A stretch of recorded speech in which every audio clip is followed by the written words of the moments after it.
So Sargon of Akkad here on YouTube, who I almost never agree with. He appears to be kind of a reactionary, very libertarian skewing, right-wing libertarian skewing dude at this point, but I have to agree with him today on something. And that's not something that has happened very often, but let's just see his comments on this idea that he calls the Internet or Digital Bill of Rights. It's not a new idea, but nonetheless, I'm going to give him credit on it. So not credit for creating it, but credit for taking this position, because I do think it is an admirable position. So let's check out that clip.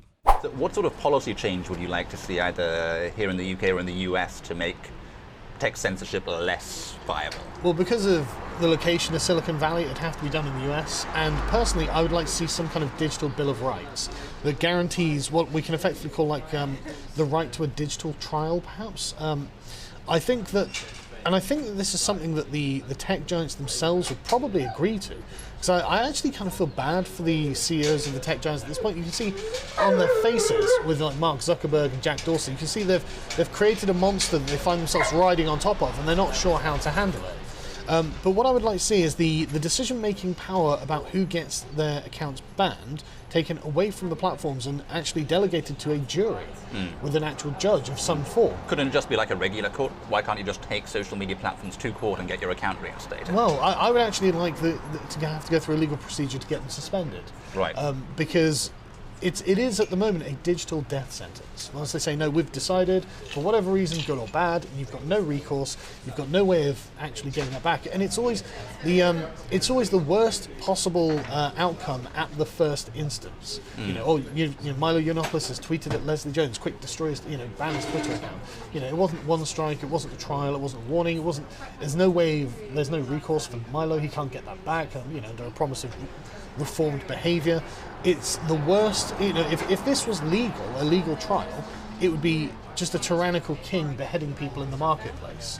So I sometimes like to compare it to property. So a landlord is not allowed to simply evict you. He has to get a court order, doesn't he? Yes. And that's because your property is valuable to you. Yes. You've invested time and money in it. And your social media accounts are definitely your property. Right. They're definitely something you've created, that you've built up, that is your presence. And not only that, I mean, there are wider implications for it being... and they're also worth something in the same way that physical property is worth something. Obviously. I mean, make a lot of people a lot of money. But it's also the ethical question of who gets to decide who does and does not speak. And at the moment, it's a handful of billionaires and their activists in Silicon Valley. So, pretty good statements. Now, he says some dumbass shit earlier than that, obviously. He can't talk for 10 minutes without saying something that I'm going to disagree with at the very least. So, just to touch on the stuff that came earlier, he implied that this was mostly used as a way to silence and censor people for supporting Trump. Dude, have you not been paying attention? It has also applied to the left pretty broadly, okay? Facebook has taken down pages for, quote, inauthentic behavior because they were, too hard on the police. Pages that were watchdogs of the police, which were left-leaning, they were taken down. There's been other pages. There's been, people's Twitter. Destiny, he's a fairly left-wing guy. His Twitter was completely suspended. As far as I know, it's not back. So, this stuff applies across the board. And again, I'm glad that he agrees with me on this, that we need to do something about this. And I like the idea of couching it in the idea of a internet or digital, whatever you want to call it, Bill of Rights, because there's plenty of other ideas that kind of tie into this. And I think you could include probably 4 or 5 different measures in this overarching Internet Bill of Rights. So I'm going to run through some other things. And it's also interesting to note that Sargon doesn't really take issues like this where the government should get involved seriously unless it personally affects him.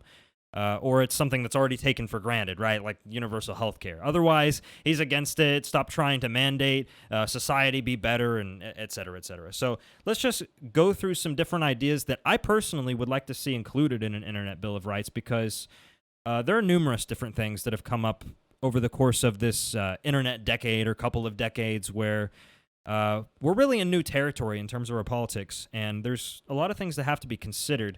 One of the things that the founder, or I think he's the founder, or he might just be one of the, CEO. Okay, the CEO of DuckDuckGo, which is a really awesome search provider that's highly that's very private with your data, and they've been one of the leading crusaders in fighting for freedom of information on the internet and essentially privacy on the internet. And he talks about this idea of people can opt into companies not tracking your data, right? And the companies can basically decide whether or not to listen to you or not. There's really no method of enforcing this, but a lot of browsers, I think Internet Explorer, maybe Chrome, they come with this option to opt out of people tracking your data. And that's just done in the back end. That's essentially a tag that's enabled, but they can just ignore it if they want to. It's not enforced. But right now you have to opt into that. What he's suggesting is that by default, we make it so you are opted out, and they have to ask you to opt into it by default. So I think that that's a fantastic idea. I think by default, they shouldn't be tracking your private information without first asking you about it. So this kind of ties into multiple different proposals that have been brought forward over the years. I was looking through some of these. Probably the most interesting is this one that was proposed in the Obama administration, talked about the Consumer Privacy Bill of Rights. So already they're kind of couching it in this idea of a Bill of Rights. And I would like to see this taken seriously. And we need to include accountability in this. We need to include transparency. So they tell you up front what data are they tracking from you in order to serve you better, whether it's better advertising or what have you. They're selling your information in some cases. All of this stuff you should have to opt into, and it should be by default that you're opted out of it, and it should be completely transparent as to what they're doing with it, what they're using. And in addition to this, I mean, obviously people often talk about we should more severely limit this in terms of kids, because kids, they don't have informed consent in terms of what they're doing on the internet. They don't know what they're doing. They don't know what dangers come from them putting this information out there and things like that. So that is of particular concern, but also the right to be forgotten. This is something that's been talked about. It's actually instituted in some places. I think, is it instituted across Europe? I'm not totally sure. I don't know to what degree it's enforced, but this is also super important, okay? This is basically the idea that if you delete your Facebook account, for example, they should completely remove all of your information if you choose. If you say, I want all of my information scrubbed from your site, it should be completely scrubbed. It should be totally forgotten. It should be as if it never existed.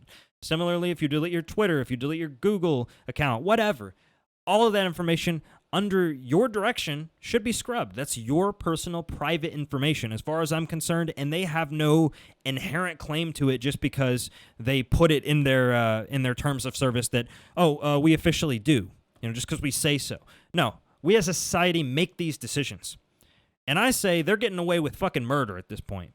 So that's something I want to be included. So Sargon talks about this idea of a digital trial, so that companies should have to launch a certain action in order to get you removed. They can't just decide willy-nilly, we're going to remove your account, we're going to remove your livelihood in some cases. Just totally, you've been doing this for years, this has been your job, you've totally relied your life on this, your income, your paying your mortgage, all that stuff is reliant on you doing this show, and then suddenly they decide your show, you sounded a little too violent, or you made a racial slur, now we're just going to remove you. I don't like racists. I don't like people who use kind of flagrant rhetoric, but as long as they're not doing direct threats of violence, they should not have their fucking channel removed, as far as I'm concerned. So if they are doing direct threats of violence, or they're doing targeted harassment, for example, or they're doxing people, yeah, in those cases, you take them to digital court and you say, we are petitioning or asking to completely remove this channel because this person is a danger to other people. And then, again, this is a difficult issue, because how do you do this? How do you do this without clogging up the court system more than it currently is? So, this probably shouldn't be the same system that currently, it shouldn't be like a courtroom where a bunch of people gather in person, maybe a digital court or a tribunal or something. But there should be some method for which you can appeal this kind of decision, and you could give your side and say, yeah, I don't think my account should be taken down. I haven't done anything wrong. So that's the main thing. But also, do not track by default.